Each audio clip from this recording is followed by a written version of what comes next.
Are there any special instructions? Just try to understand what we're dealing with here. Don't underestimate it.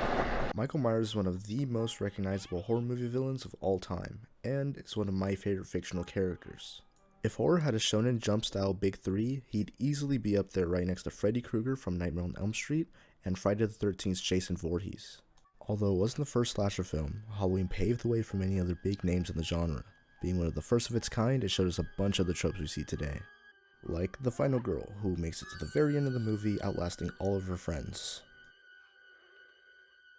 The many sequels of varying levels of quality. Did Busta Rhymes just hi-yah this man of a f***ing window? And of course, the big bad killer who always finds a way to return. With 13 different movies, 4 different timelines, and over 10 different actors to play him, Michael's killed countless people. Myers is shown to be some kind of unstoppable force who can rarely be put down. He's been shot, stabbed, and beaten throughout every single movie but always comes back. But how strong is he really? Today I'll be answering how powerful is Michael Myers, because what better time to talk about Halloween movies than mid-spring? Despite Halloween's many iterations, the story mostly starts the same. A young Michael packs up his own sister, Judith Myers, on Halloween night in 1963. He's then placed under psychiatrist Dr. Samuel Loomis's care, who claims the boy is pure evil, cementing himself as the best child doctor of all time. This isn't a man. I spent 8 years trying to reach him, and then another 7 trying to keep him locked up because I realized that what was living behind that boy's eyes was purely and simply evil. 15 years later, Michael escapes Smith's Grove Sanitarium and begins his first rampage through Haddonfield, Illinois. Earlier I mentioned how the Halloween movies have multiple timelines. To avoid getting too confusing within the first 3 minutes of this video, I'll only be scaling Michael in this newest timeline.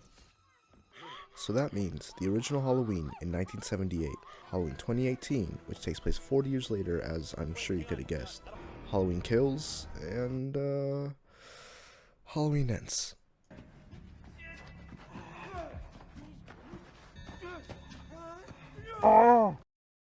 To get a good idea of how strong this version of Michael is, I rewatched all 4 movies to gauge his speed, stealth, strength, and durability. Okay, got it? Good. Let's see how powerful Halloween's best decorator really is.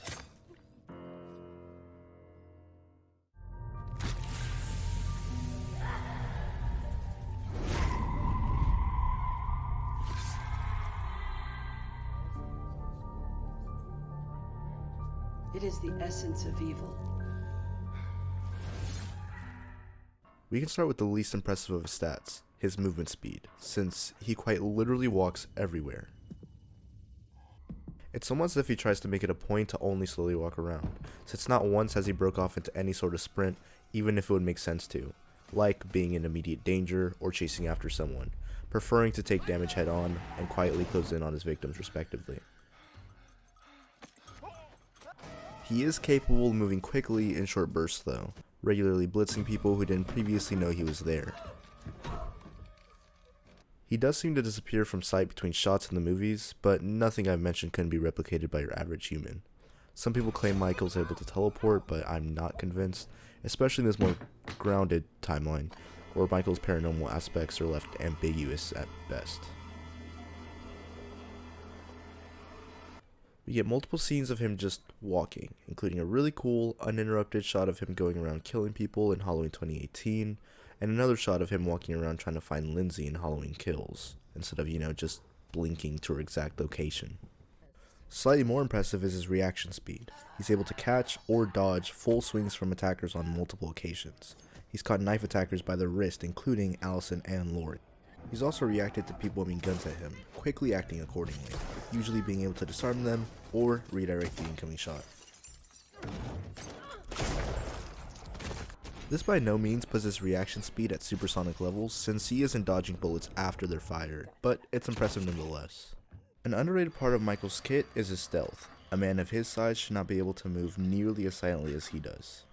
He sneaks up on multiple people and kills them before they have any clue what hit them, like how he's broken into and hidden in a car twice, both resulting in a stealth kill.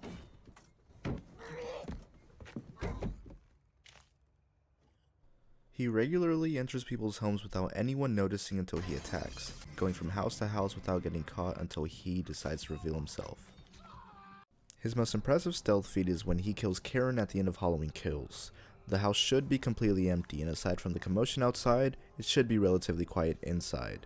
Despite all this, she only realizes he's there when she sees his reflection in the window. And if he ever needs to make a quick getaway, he can disappear without a trace in seconds. Most famously was when he was shot multiple times by Loomis, then fell off a balcony and still vanished in the few seconds that he wasn't looking. And most recently was when he went on a 4-year hiatus between the events of Halloween Kills and Ends without being seen. Unlike his speed, his strength is peak human. He's able to casually lift grown men into the air with a single arm, snap necks, punch through doors, and smash windows with nothing but a slap.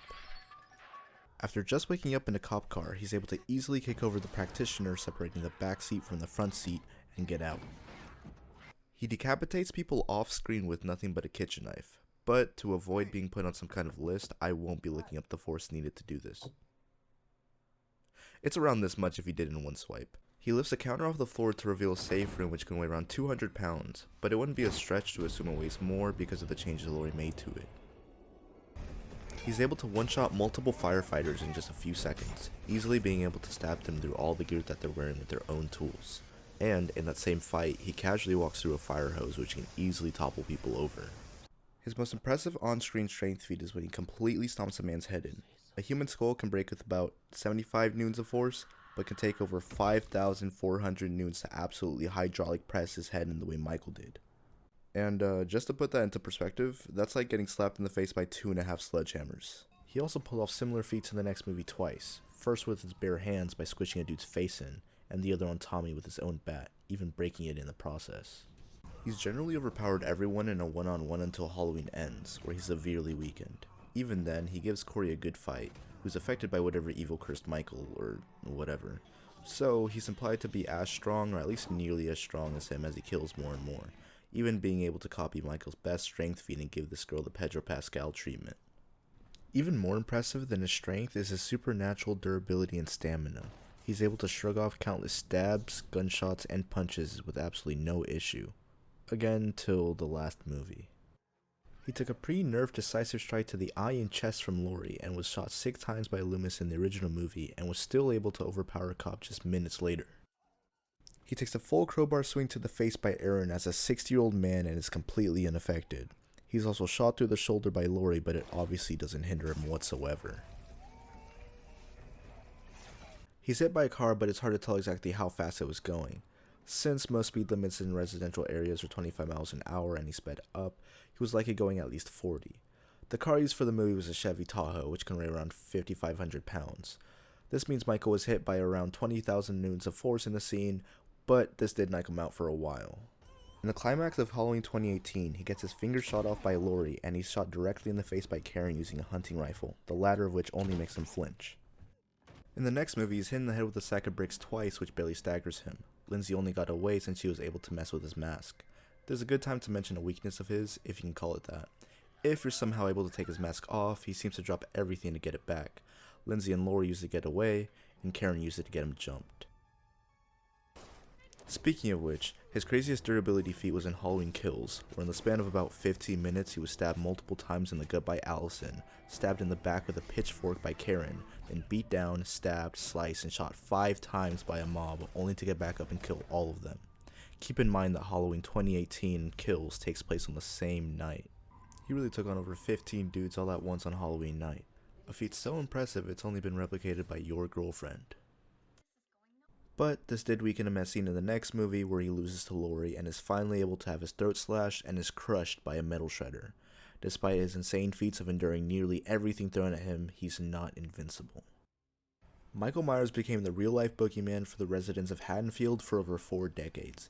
He's easily the most powerful character within his universe with solid wall-level strength and durability, only potentially rivaled by Corey, who was cursed by Michael or something, I don't know. Hey, I figured I'd do a little unscripted outro thing. But thanks for listening to me ramble on about a fictional serial killer for 10 minutes. I'll probably do Human Jason next, which is parts I think 2, 3, and 4 of Friday the 13th. I'll probably do like bits and pieces of these like big franchises before tackling them head on, like Halloween, Nightmare on Elm Street, yada yada, Hellraiser, whatever. Um, but check me out on Twitch if you wanna. That's KindaSubpar underscore down in the description. Also, huge thanks to my friend Lillian for making my little profile thing, and Garlic Juiced on Twitter for making my thumbnail. Super cool with them, but I gotta go before the feds come knocking on my door asking why I'm looking up how to decapitate people.